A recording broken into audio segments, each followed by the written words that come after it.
안녕하세요. 사연을 시작하기에 앞서 구독과 좋아요 부탁드려요. 감사합니다. 사연 시작해 볼게요. 제 이름은 김서연입니다. 29살 고아원 출신이라는 꼬리표를 달고 살아왔어요. 어릴 적 기억은 희미해요. 마지막으로 또렷하게 기억나는 건 놀이동산에서 솜사탕을 들고 있던 순간까지예요. 그 이후의 기억은 어린이 보호소와 고아원 생활뿐이죠. 네가 버려진 게 아니라 잃어버려진 거라는 걸 잊지 마. 고아원 원장님께서 항상 해주시던 말씀이었어요.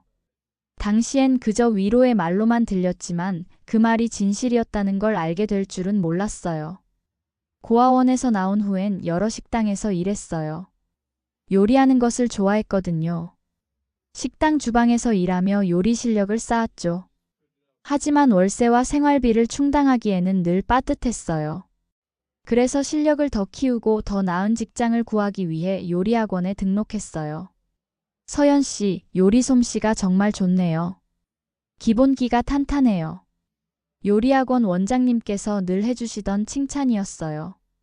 그러던 어느 날 원장님이 제게 다가오셨죠. 서연 씨, 혹시 일자리 구하고 있나요? 제 지인 중에 가사 도우미를 구하는 분이 계세요. 평창동 대저택인데 숙식 제공에 월급도 250만 원이래요. 이렇게 좋은 조건이라니 눈을 의심했어요. 원장님은 계속 말씀하셨죠. 정 사모님이라고 제 오랜 단골 수강생이세요. 인품이 정말 좋은 분이라 마음 놓고 소개해드려요. 원장님의 소개로 면접을 보게 됐고 그렇게 저는 서울 강북구 평창동에 있는 대저택을 찾아갔어요. 문을 열고 저를 맞이한 분은 60대 중반으로 보이는 품이 있는 여성분이셨어요. 정 사모님이라고 자신을 소개하셨죠. 면접이라기보다는 편안한 대화에 가까웠어요. 제 요리 실력과 성격에 관해 묻고 집안일에 대한 경험도 물으셨어요. 서연 씨, 우리 집에서 일해볼 생각 있나요? 망설일 이유가 없었어요. 그렇게 저는 한강이 한눈에 내려다 보이는 평창동 대저택의 가사 도우미가 되었어요. 처음엔 긴장됐어요. 너무 큰 집이었거든요. 방도 많고 정원도 넓었죠. 하지만 정 사모님과 남편인 윤 회장님은 생각보다 소탈하고 친절하셨어요. 특히 정 사모님은 제게 늘 따뜻하게 대해주셨어요. 어떤 때는 제가 준비한 음식을 맛보시고 칭찬을 아끼지 않으셨어요. 그런 말을 들을 때마다 가슴이 따뜻해졌어요. 고아원에서 자란 저에게 이런 따뜻함은 낯설면서도 소중했거든요. 윤 회장님도 무뚝뚝한 듯 보이지만 자상하셨어요. 가끔 늦은 밤 책을 읽고 계실 때 제게도 차 한 잔을 권하시곤 했죠. 그렇게 책도 많이 읽게 됐어요. 학교에서 배울 기회가 없었던 것들을 배우는 느낌이었죠. 그렇게 7개월이 흘렀어요. 어느 날 정 사모님이 저를 부르셨어요. 서연 씨, 내일 우리 딸 기일이에요. 처음 듣는 이야기였어요. 지금까지 자녀에 대한 이야기는 한 번도 들어본 적이 없었거든요. 집에 자녀 사진도 없었고요. 사모님, 제가 정성껏 준비할게요. 사모님은 손가방에서 봉투를 꺼내셨어요. 여기 300만 원이에요. 우리 딸 기일이니 최고급으로 준비해주세요. 다음 날 아침부터 시장에 나가 최고급 식재료를 사왔어요. 딸기는 가장 싱싱하고 큰 것으로 골랐죠. 갈비는 최상급으로, 나물은 가장 싱싱한 것으로만 골랐어요. 사모님의 딸을 위해 최선을 다하고 싶었거든요. 요리하는 내내 마음을 담았어요. 갈비찜은 육수부터 정성껏 내고 잡채는 당면부터 불리고 모듬전은 재료마다 간을 달리하고 평소보다 2배는 더 신경 썼어요. 내가 만든 음식 중 가장 정성을 들인 요리였을 거예요. 제사상을 차리고 있을 때 사모님과 회장님이 함께 내려오셨어요. 두 분 다 정장을 입고 계셨죠. 서연 씨 고마워요. 사모님이 제 손을 꼭 잡으셨어요. 그 따뜻함이 마음에 스며들었어요. 저녁 7시 제사가 시작됐어요. 저는 주방에서 기다리고 있었죠. 사모님이 저를 부르셨어요. 서연 씨, 여기 와서 좀 도와줘요. 거실 제사상 앞으로 갔어요. 그런데 제사상 위 영정사진 속에는 제 어릴 적 모습이 있었어요. 5살쯤 됐을 때 찍은 사진이었죠. 놀이동산에서 솜사탕을 들고 활짝 웃고 있는 제 모습이었어요. 숨이 멎는 듯 했어요. 머릿속이 하얘졌고 심장은 미친 듯이 뛰었어요. 사모님. 이 사진은 제 사진인데 왜 제 사진이? 말이 제대로 나오지 않았어요. 사모님과 회장님을 번갈아 바라봤어요. 두 분 다 얼굴이 창백해지셨죠. 뭐라고요? 무슨 말을 하는 거예요? 사모님이 떨리는 목소리로 물으셨어요. 회장님은 벌떡 일어나 영정사진을 집어들고 살펴보셨어요. 이게 무슨 소리야? 이 사진이 서연 씨 사진이라고? 네, 맞아요. 제 사진이에요. 제가 5살 때 놀이동산에서 찍은 사진이에요. 솜사탕을 들고 있는 모습. 제 마지막 기억이에요. 순간 거실에 정적이 흘렀어요. 사모님이 의자에 털썩 주저앉으셨고 회장님은 영정사진을 놓치듯 내려놓으셨어요. 이게 어떻게 된 일이지? 회장님이 중얼거리셨어요. 서연 씨, 혹시 다른 기억은 없나요? 그날 놀이동산에서 어떤 일이 있었는지 떨리는 목소리로 물었어요. 저는 솜사탕을 들고 있었어요. 다리 위에서요. 그리고 기억이 희미했어요. 머릿속에 안개가 낀 것처럼 흐릿했죠. 그리고 누군가 제 이름을 불렀어요. 서연아 하고요. 뒤돌아봤는데 그 다음부터는 기억이 없어요.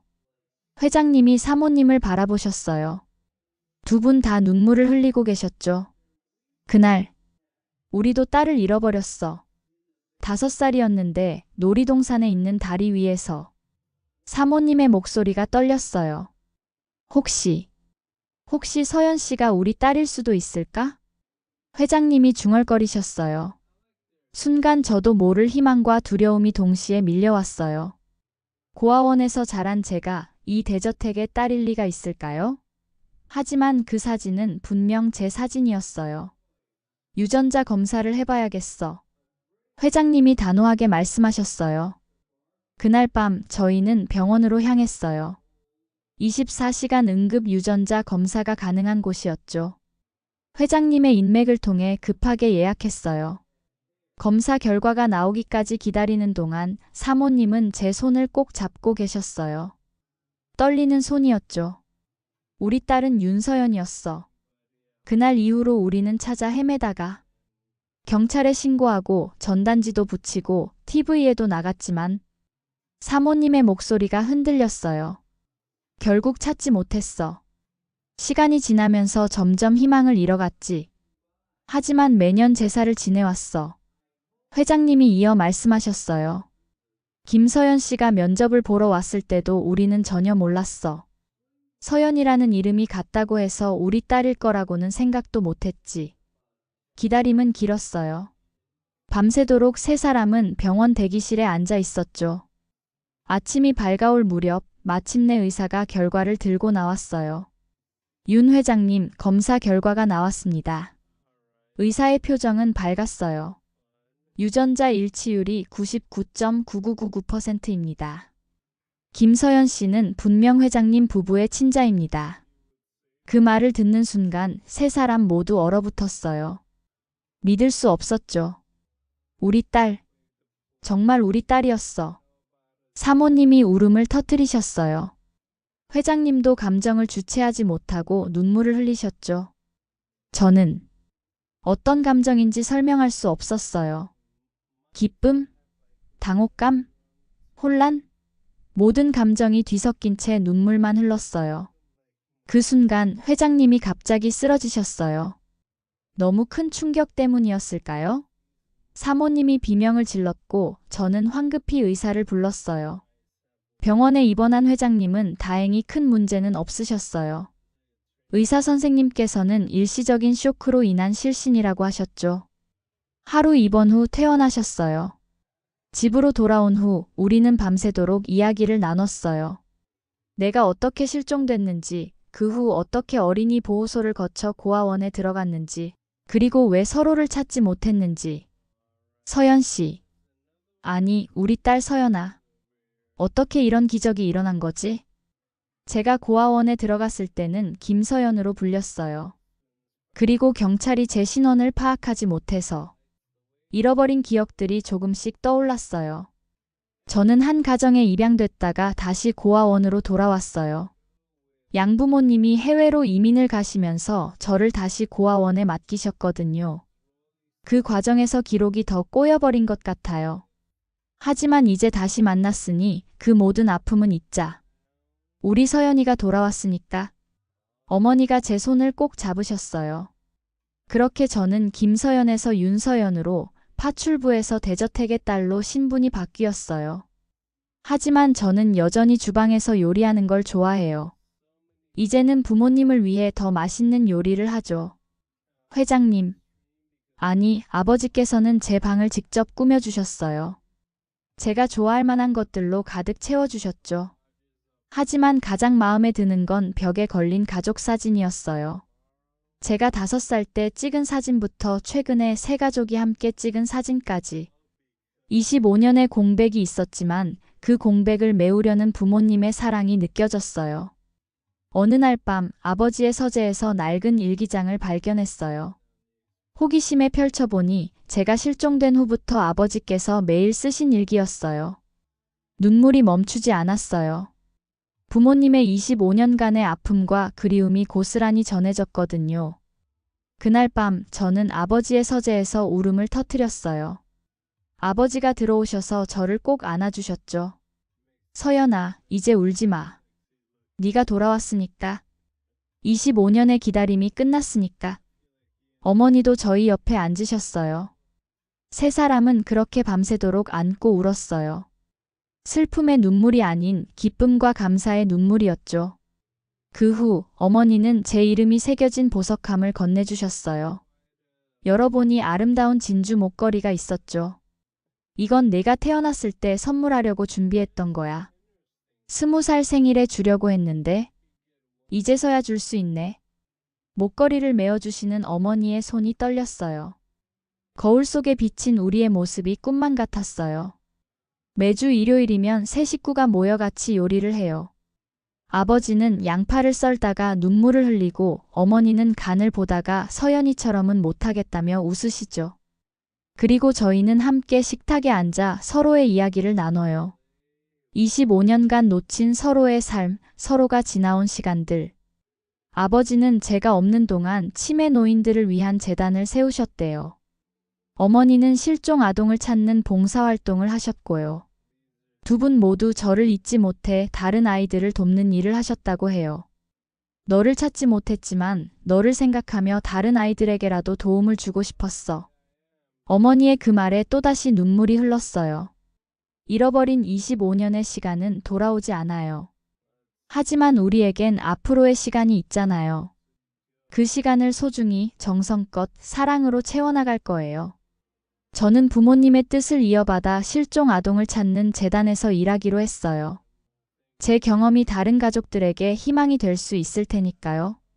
그리고 요리 솜씨를 살려 가끔 고아원에 가서 아이들에게 요리를 가르쳐요. 무엇보다 그들에게 희망을 주고 싶어요. 저처럼 언젠가 가족을 찾을 수 있다는 희망을. 그리고 이제 저는 매년 제 생일에 놀이동산에 가요. 솜사탕을 들고 부모님과 함께요. 잃어버렸던 그 순간부터 다시 시작하는 거죠. 가끔 생각해요. 그날 제사상을 차리지 않았다면, 영정사진을 보지 못했다면, 우리는 서로를 영원히 알아보지 못했을지도 모르겠다고요. 운명이란 게 참 신기해요. 우연히 제가 영정사진 속 제 모습을 발견하게 되고 그것이 기적적인 가족의 재회로 이어지다니요. 이것이 제 이야기예요. 평창동 대저택의 파출부에서 딸이 된 윤서연의 이야기. 가끔은 인생이 우리가 상상할 수 없는 방식으로 우리를 놀라게 하나 봐요. 어쩌면 그게 인생의 묘미인지도 모르겠어요. 그리고 잊지 마세요. 잃어버린 것은 언젠가 꼭 다시 찾게 된다는 것을. 제 긴 이야기를 끝까지 들어주셔서 감사합니다. 구독과 좋아요, 알림 설정까지 잊지 마세요.